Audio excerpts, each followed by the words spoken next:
میرے وہم سے میرے گمان تک یہ مرحلہ وفا کا تھا، میری طلب سے میرے نصیب تک یہ معاملہ خدا کا تھا۔ دو باتیں ہمیشہ یاد رکھیں، کبھی تھوڑے سے مزے کے لیے گناہ نہ کرنا، کیونکہ مزہ ختم ہو جائے گا لیکن گناہ تمہارے ساتھ جائے گا، اور کبھی تھوڑی سی مشقت کے خوف سے نیک عمل ترک نہ کرنا، کیونکہ مشقت ختم ہو جائے گی لیکن نیک عمل تمہارے ساتھ جائے گا۔ وقت کی تیز رفتاری سکھاتی ہے، بتاتی ہے اور دکھاتی ہے، مسافر بھی، اپنے بھی اور پرائے بھی۔ اللہ جب بہترین سے نوازتا ہے تو پہلے بدترین سے گزارتا ہے۔ اگر انسان صابر ہو تو اس سے کی گئی ہر زیادتی کا جواب عرش سے آتا ہے۔ ہمارے معاشرے میں جب رشتہ کرنا ہو تو عورت کا ماضی دیکھا جاتا ہے اور مرد کا مستقبل۔ کبھی ایسا بھی ہوتا ہے کہ ہم پر آنے والی آزمائش ہمارے لیے ہوتی ہی نہیں، اس کا مقصد ہی دوسروں کی اصل شکل دکھانا ہوتا ہے۔ پاکیزگی تو صرف نفرت میں رہ گئی ہے، محبت میں تو لوگ کپڑے اتار دیتے ہیں۔ اچھے لوگوں کو ٹھوکر مارو گے تو وہ ٹوٹیں گے نہیں، لیکن پھسل کر تمہاری زندگی اور پہنچ سے بہت دور چلے جائیں گے۔ جسم گندا ہو تو لوگ دور ہو جاتے ہیں، دل گندا ہو تو رب دور ہو جاتا ہے۔ شیخ سعدی رحمت اللہ علیہ فرماتے ہیں، آپ کے اخلاق کی قدر بھی لوگ اس وقت کریں گے جب آپ کے پاس دولت اور طاقت ہو۔ غریب کتنا ہی خوش اخلاق ہو، لوگ اس کے اخلاق کو اس کی مجبوری سمجھتے ہیں۔ غیر ضروری تنقید وہ تلوار ہے جو سب سے پہلے خوبصورت تعلقات کا سر قلم کرتی ہے۔ غصہ ایک غیر ارادی فعل ہے، لیکن پھر بھی اتنا سمجھدار ضرور ہے کہ خود سے تگڑے پر نہیں آتا، اور اگر آ بھی جائے تو اندر ہی اندر رہتا ہے، باہر نہیں آتا۔ اگر آپ ضرورت مند ہیں تو زکوٰۃ لیجئے، جہیز نہیں۔ مخلص شخص تنہا رہ جاتا ہے، اس لیے نہیں کہ کوئی اس کا ساتھ نہیں دیتا، بلکہ اس لیے کہ اسے اس کا ضمیر اجازت نہیں دیتا کہ وہ منافق اور بے ایمان لوگوں کے ساتھ تعلق رکھے۔ اپنوں کی چاہتوں میں ملاوٹ تھی اس قدر، اپنوں کی چاہتوں میں ملاوٹ تھی اس قدر، تنگ آ کے دشمنوں کو منانے چلا گیا۔ رشتے مفت نہیں ملتے، مفت تو ہوا بھی نہیں ملتی۔ ایک سانس تب آتا ہے جب ایک سانس چھوڑ جاتا ہے۔ محبت اور دوستی یہ دو چیزیں ہر طوفان کا مقابلہ کر سکتی ہیں، مگر ایک چیز ان دونوں کے ٹکڑے ٹکڑے کر سکتی ہے، اور وہ ہے غلط فہمی۔ غصے کے وقت تھوڑا رک جائیں اور غلطی کے وقت تھوڑا جھک جائیں، زندگی آسان ہو جائے گی۔ میرے مرنے پہ لاکھ روئیں گے، میرے رونے پہ کون مرتا ہے۔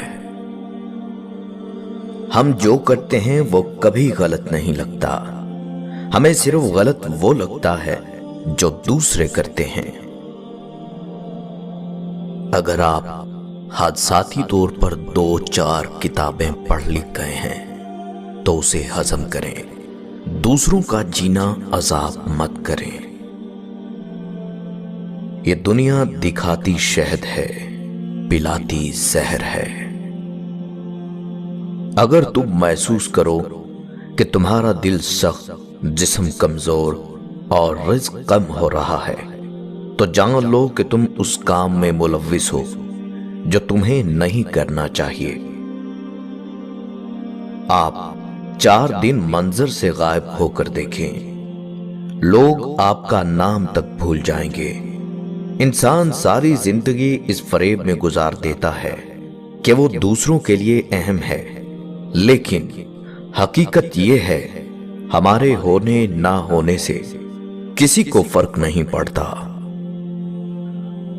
مرد کے لیے عورت بڑی عجیب چیز ہے، مل جائے تو نظر نہیں آتی، نہ ملے تو اس کے سوا کچھ نظر نہیں آتا۔ ہنسنا سیکھنا پڑتا ہے، رونا تو پیدائش سے ہی شروع ہو جاتا ہے۔ رب سے عشق میں ایک مقام وہ بھی آتا ہے، دعا تو بہت دور کی بات ہے، انسان صرف سوچتا ہے اور رب نواز دیتا ہے۔ ہر کسی کو ہر بات کا جواب دینا ضروری نہیں ہوتا، بہت سی جگہ پر واقعی دل بڑا کرنا پڑتا ہے، درگزر کرنا پڑتا ہے۔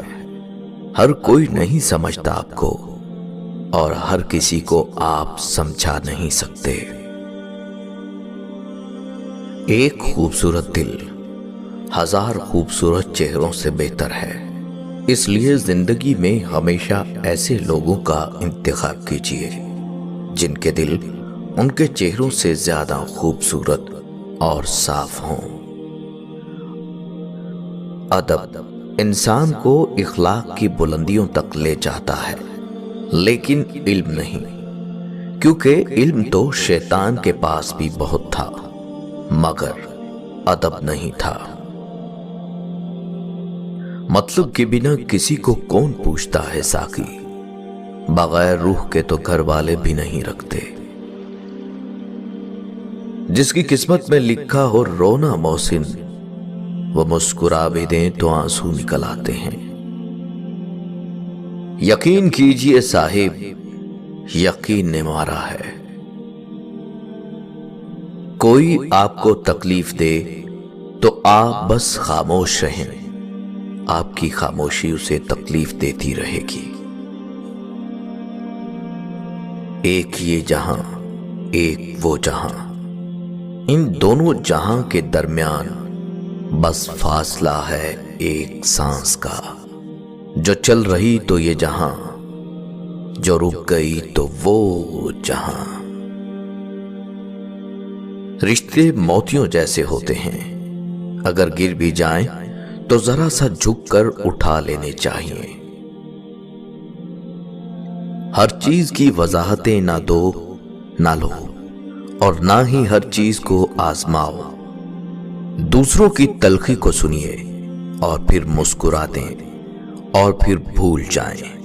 بس یہ ضروری نہیں کہ ہر چیز کو ہم ضرور ہی اہمیت کی نگاہ سے دیکھیں اور اسے ضروری سمجھیں۔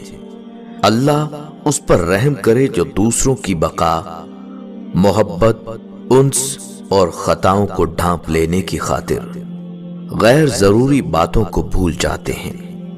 بس دل کا صاف ہونا کوئی برائی نہیں، اور بھول جانا کوئی بے وقوفی نہیں، اور خاموشی کوئی شکست نہیں ہے۔ بس یہ تو تربیت اور عبادت ہے۔ میری قسمت میں بھی کوئی ایسا سجدہ کرتے جو میرے سارے گناہوں کا مداوا کرتے، ساری دنیا سے چرا کر مجھے اپنا کر دے، میری مٹی کو خدایا سونا کر دے۔ میں تیرا چاہنے والا ہوں مگر ہے حسرت، جن کو تو چاہتا ہے مجھے بھی ویسا کر دے۔ ایک نظر اپنے گنہگار پہ کر مولا، اپنی رحمت کا حقدار ہمیشہ کر دے، ہمیشہ کر دے۔